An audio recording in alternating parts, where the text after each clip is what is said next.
Welcome back to another episode of the Tracy Take. Today, we are going to be going over the five quarterbacks that were taken in the first round and their preseason and where they rank overall in Ryan and mine's chart. But before we get into that, make sure you subscribe to our channel if you have not already. Leave a like and a comment down below to help us with the YouTube algorithm.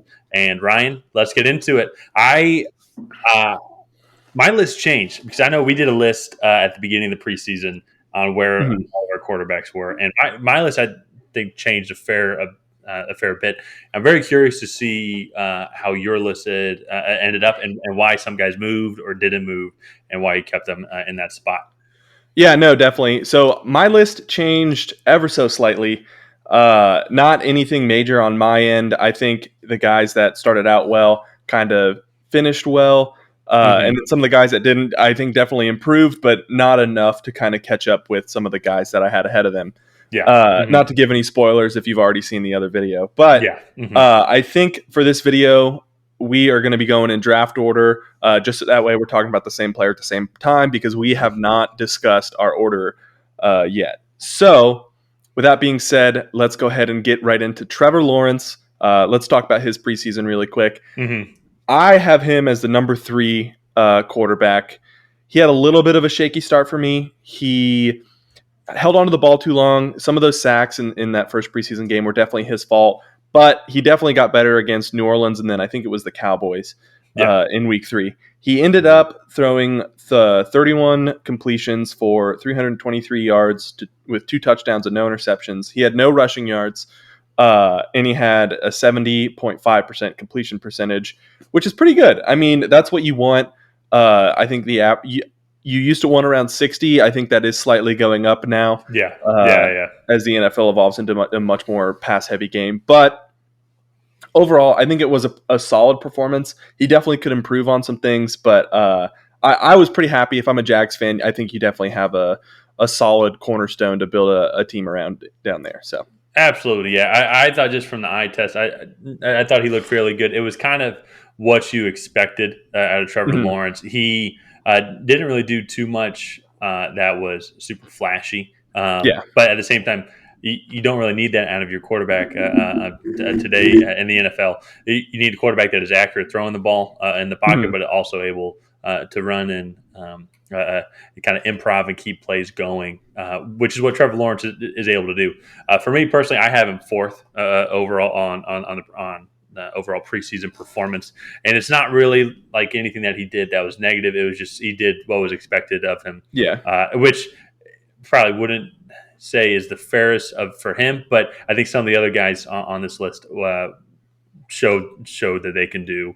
Um, Things that I thought that they weren't able to do, and was Yeah. going to be able to provide for the team sooner than expected. But the one thing though, I would say just overall positive for Lawrence, he definitely has control of that offense. He Yeah. definitely is the guy. He's able to lead the rounds. He's able to lead the huddle, and that's really what you're kind of looking for out of him, especially on this rookie year. Can he get comfortable and also stay Yeah. healthy as well? Yeah, because let's be honest, the Jags aren't really going to compete for anything serious this year. They're playing for Mm, pride. And so I think if Trevor Lawrence can come in, get a good hold of that offense, and really show improvement, I think that's just a huge moral victory for the Jaguars. And then they can build on that in 2022 and hopefully be hmm. much more competitive next season. Yeah, Uh, yeah. but with that being said, I do want to go ahead and move on to the second overall pick in Zack Wilson. Tyler, I know you were very high on this guy coming into the draft, but where do you have Zack Wilson going into the regular season? So I have Zach Wilson going in as the number third quarterback overall from this group of guys, and really honestly, I think he's the best quarterback of the five quarterbacks that were taken. Mhm. The reason I have him as third is just because of a similar to Trevor Lawrence. He did exactly what was expected of him, and he is going to provide so much talent and so much.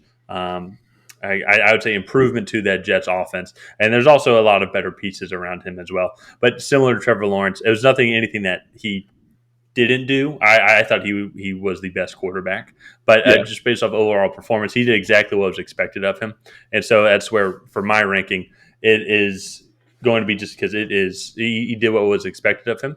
And because also I think I had him first overall Yeah. going into the season, and so I think he's going to have a great season. I think the Jets are going to be better than expected, at least offensively. Their defense has unfortunately taken a serious hit, no pun intended.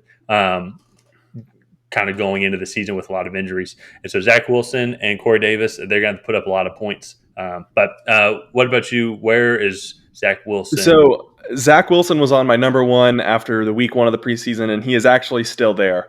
For me, Mm-hmm. my biggest complaint was that we didn't actually get to see enough of him.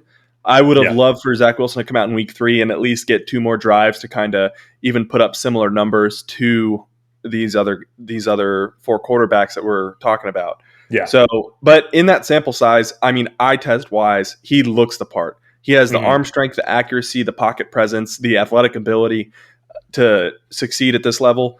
I mean, he completed 15 of 20 passes for 191 yards, 2 touchdowns, 0 interceptions. He only had Yeah, one turnover worthy play, and I mean, he was averaging 12, almost 13 yards a completion. mm-hmm. And again, I mean, my biggest complaint is just that we didn't really get to quite see enough of him. Yeah, But again, I think he had good control over that offense. He seemed to be absolutely. Mm-hmm. understanding defensive schemes. It's a little bit harder in preseason to tell how well a rookie quarterback is adjusting to NFL defenses, just Yeah, because a lot of the schemes are much simpler in the preseason versus when they're going to show cover 3 mm-hmm. high and then drop a safety and it's cover 2. So Yeah, it just totally depends. But I think all in all, Zach Wilson had the best looking performance out of all these quarterbacks yeah. coming out of the preseason.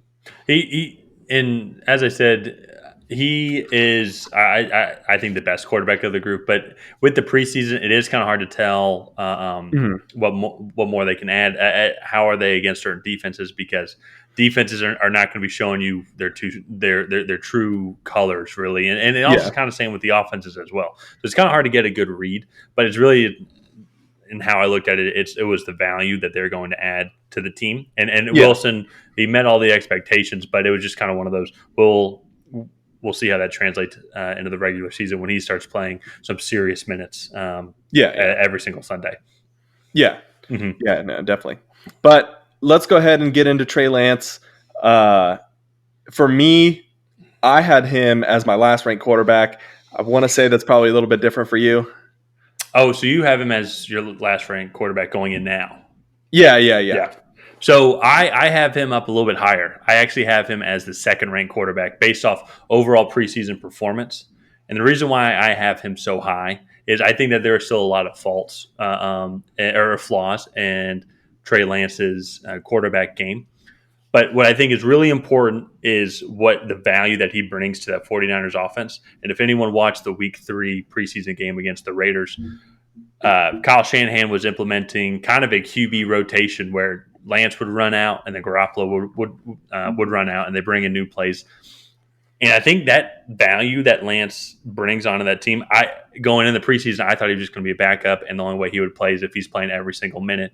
But Shanahan, the innovator that he is, I think that's very smart. And now they were going up against the second string Raiders defense, but they were moving the ball. They were moving the ball so easily. They were able to do read Yeah. options. You're able to throw with Lance. You're able to run with Lance as well. Garoppolo can run a little bit. He did run for a touchdown in that preseason game, but he's Yeah. out. That scared me a little bit. I was nervous when he I was actually, took I that saw him dive. going for that, and he went head first. I was like, "Ooh, that's a little Yeah. scary for a preseason game." But the reason why I bump Lance up so high, though, is because of the he was able to meet the coach's goal and like, hey, we want to implement this type of game plan and implement this type of strategy. And Lance came in and was able to do that, and he bought him some actual playing time in the NFL. Yeah. Going into it when I had him as 5, I still think he's the weakest of all the quarterbacks from a quarterback position standpoint. But he bought him playing time by executing the plan that Kyle Shanahan put ahead, and they're Yeah. going to keep implementing that plan. I think until it gets stopped. But with him out on the field, and they were doing some run options with Raheem Morset, I was like, "There's no Raheem way." Mostert. Raheem Mostert, sorry. Yeah.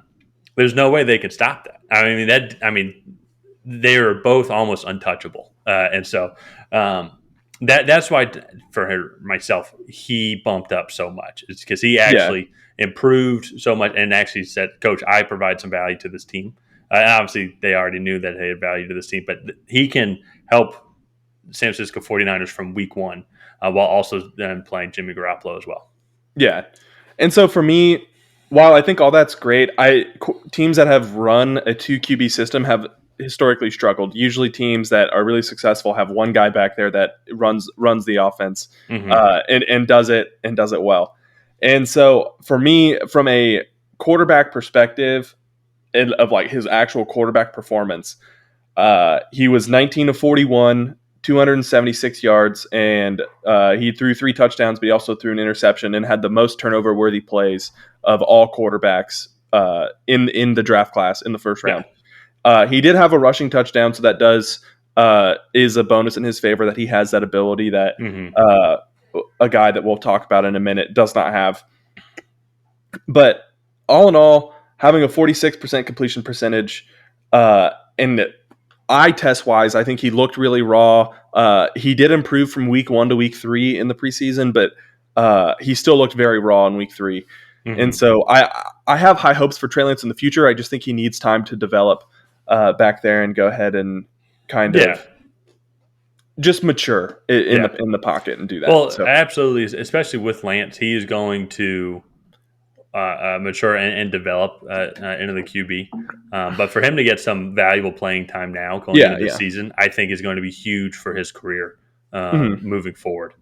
Yeah, no, I do agree with that. And him, the more he's on the field, the better he'll get. The better he'll get at reading defenses and things like that. So I do think it is good that he will possibly get on the field. It is a little concerning that they might run a 2 quarterback system, which historically has not done well. Yeah, but yeah. So, but I think next was Justin Fields, right, with the Bears, who was picked 11th overall. And for myself, I have him as the lowest ranked, 5th ranked of all the quarterbacks in their preseason. Where did you have him ranked at? So I had him at number 4. Personally, I think he had some struggles. I think the media is lying to a lot of Bears fans right now because he looked very uncomfortable in the pocket. He looked like he was getting the ball and then waiting to just run out. He was very flat-footed. He was not going through his reads. You can watch his head as much as you want, and he is looking around the field, but that is great. But if his feet are not moving with his eyes, it will take him that extra half second to a second to get the ball out, and at that point he'll be sacked. And so I understand that there's a lot of hype and that he has a few highlight reel plays, but for me, I mean, it did not look that great, and numbers wise, I was not very impressed. 61% completion percentage, which is the second worst in the first round quarterbacks. Only 276 yards off of 30 completions, which is 9.2 yards per completion. You want to see that up around 10. That means he's hitting a lot of guys short. So he didn't throw any interceptions, but he definitely had a couple turnover worthy plays at least. So I think his best performance was his last week, and he did progress, but I still think there's a lot of room to grow, and that the Bears should definitely be starting Andy Dalton going forward. Yeah. So, and for me, I had him last because I agree. I think he still has obviously a lot of things to work on. He's not as raw as Trey Lance, but him in the pocket definitely. I thought Trey Lance actually looked more comfortable in the pocket in comparison to Justin Fields, and I really think that there was an opportunity for Justin Fields to potentially actually get the starting job because it's not like Andy Dalton was super impressive, but Justin Fields didn't do anything that was going to be off the charts, significantly better than Andy Dalton.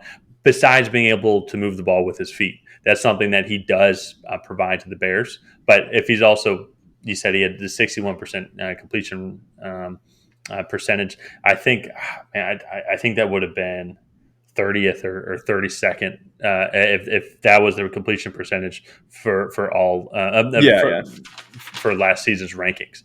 And so in the NFL today, you have to have that upper 60s, lower 70s completion percentage Yeah, Um, mid to and, high and 60s is where a lot of the guys are. yeah, a lot of guys are there, and that's average. But yeah, accuracy is a premium, and that seemed like that was his biggest struggle. Now he was able to move the ball with his feet. I think that's going to be something that he can add. I would actually love to kind of see them do something similar with what the 49ers are doing. Though I don't think Andy Dalton is on the same level as Jimmy Garoppolo. Um, so well, actually, maybe there's more reason to keep bringing Justin Fields in. But yeah, just overall, it just wasn't anything impressive in the eye test for me. Honestly, just wasn't. Yeah. Still has some things to improve on. But then, kind of moving on now to the final guy, your favorite guy, and we are recording Yeah. this Tuesday night, August 31st. So big developments in the Patriots world. Oh, yeah. So, but Mack Jones, I think you have him ranked second. Yeah, I have him at number Okay. 2. I mean, I as a Patriots fan could not be happier with the performance of Mac Jones. I definitely understand why they want to go with Mac Jones over Cam Newton, and we will be making a video Yeah, about we'll the talk release of about Cam that at a Newton later here. video. Yeah, here shortly. But I mean, 36 completions, 380 yards, almost 11 yards a completion at almost 70% completion percentage. Mm-hmm. He did only throw one touchdown, but he had four total touchdown opportunities. He made the throw on all four. 3 of them were drops. Mm-hmm. So make of that what you will. But he had no turnover potential plays, and he had the highest rating of any rookie quarterback in the preseason in PFF history at a 92.2. Oh wow. Okay. So yeah, that's So pretty good. yeah, as a Patriots fan, I could not be more excited. I think he is a perfect fit for this system. I get that he probably threw a lot of checkdowns, but honestly, New England will dink and dunk their way to the Super Bowl if they Yeah. have to. So I think he's a perfect fit for New England. Well, and that's what with like the dink and dunks. That's why the completion percentages are so high. The amount Mhm. of check down passes that are done, and we've talked about this. It's like it's running the ball through the air. Make Yeah. a 3 yard pass and then get tackled a yard later. Boom, 2nd and 6. You know what I mean? Yeah, And like exactly. that's all you need right there. And then your Um, playbook's open for the next 2 plays. So it's Yeah, just kind of absolutely. You can actually run the ball, or you can take a shot deep. And for me, Mac Jones, as you guys have noticed, I have not said first overall until now. Mac Jones, I think, had the best preseason because he literally like played his way into a starting job. I mean, that to me, I think, is the essence of having a good preseason. He literally got his competition cut. Like Cam Newton is not a threat to take his job anymore. He played so well and he was so consistent that Mac Jones and Bill Belichick, uh, Rob Kraft, and Josh McDaniels were like, "Look, we're just going to go with you now. You have impressed us a lot. We'll still slowly work your way. We know you're going to have these rookie mistakes, but I mean, he played phenomenal. And yeah. everything we said about Zack Wilson and Trevor Lawrence about running the offense, I honestly think he might have done it the best personally. Mhm. Now, talent wise, I think he is still behind behind Zack Wilson, Trevor Lawrence. But as you mentioned already, the Patriots are fine going 3 or 4 yards passing the ball. They don't need to take those shots deep because they know that they can move the ball. They trust their offensive line to be able Mhm. to run the ball when they're able to. They trust him to protect him when they need to throw the Yeah. ball. And Mac Jones, of course, it is the preseason. Didn't really make too many mistakes. Didn't have any turnover potential plays. And Well, I think it. he didn't have any. Yeah. There were Okay, that's right. no passes he threw that were potentially picked off. There Yeah. was no strip sacks that somebody recovered, like nothing. Not at Hmm. all. Yeah. So, And so for me, like he had the best preseason. Like that's yeah. just Cam Newton's gone. Is Mac Jones' team now, and that's what you want out of a preseason, right? Going into it. So Yeah. I mean, how many people? And I know I said it. How many people were saying that Mac Jones is going to sit a year? Learn the system, learn the offense. I mean, there were a lot of people that were saying that Cam Newton was going to start and then we'll go from there. But I did not see this coming at all, especially after Cam Newton played well in the week 2 of the preseason. Then he only had 3 pass attempts or 5 pass attempts or whatever in the week 3 of the preseason. So Against the I just Giants, chalked that up. I just chalked that up as okay. Well, then they'll just get Cam ready the next couple of weeks and let Matt get all these reps to just get stuff under his belt. Yeah. But look, the only thing that I guess concerned me was at the end of the Giants game was Mack took 3 sacks just because he was holding on to the ball too long. But part of that is just because the Patriots receivers suck. And I think the Patriots this year are going to run the ball into oblivion with the running backs that they have back there. And so I cannot be more excited for Mack Jones. I think a new era is upon the New England Patriots. Oh, yeah. And I'm excited to watch this Jets-Patriots rivalry get heated up because both these quarterbacks are going to be good. It's going to be fun. I think the AFC East, all the quarterbacks were taken in the past 3 years. Isn't Josh Allen in his 3rd year? Or 4th year. Okay. Yeah. Those are in the past 4 years then. So yeah, it's going to be fun. Yeah, because week 1 in New England, you have the Alabama quarterbacks going to be dueling it out, which is crazy to think about. The last 2 Alabama quarterbacks, who are both first-round picks, are going to duke it out. And then week 2, New England's going to the Jets, where the 2 division rival first-round pick quarterbacks are going to duke it out. So yeah, I'm excited. I think that this rookie quarterback class is one of the best that we've ever seen. And look, I'm excited. I think that this is going to be a very fun year of football.